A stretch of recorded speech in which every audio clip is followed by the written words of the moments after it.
Now, when President Park Geun-hye sits down for talks with her counterparts from the U.S., Japan and China, she's also expected to delve into the issue of denuclearizing North Korea.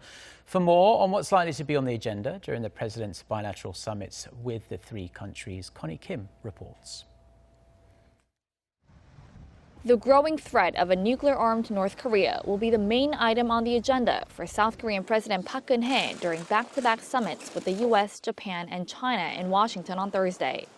North Korea's nuclear and missile development are likely to be at the center of discussions when the South Korean and U.S. presidents sit down for talks before holding a trilateral summit with Japan. The two leaders are also likely to discuss their unilateral sanctions on the North and UN sanctions adopted earlier this month, both aimed at cutting off funding for the regime's nuclear weapons program. Cooperation between President Park and Japanese Prime Minister Shinzo Abe on pressuring Pyongyang is expected to accelerate following progress on one of the most contentious issues between them, the settlement on the so-called comfort women issue reached late last year. However, the two may still engage in discussions on the implementation of the landmark deal in the wake of Tokyo's denials of the forced nature of its wartime sexual slavery program.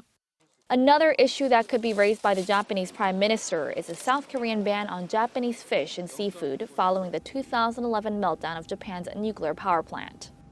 When the South Korean leader sits down for a one-on-one meeting with her Chinese counterpart Xi Jinping, President Park will focus on reaffirming China's cooperation on denuclearizing Pyongyang.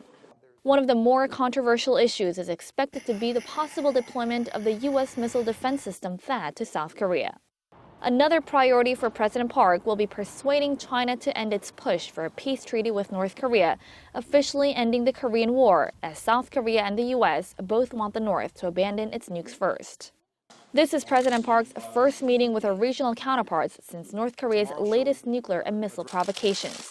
And the results are expected to shape the way they deal with North Korea's nuclear threats in the future. Connie Kim, Arirang News.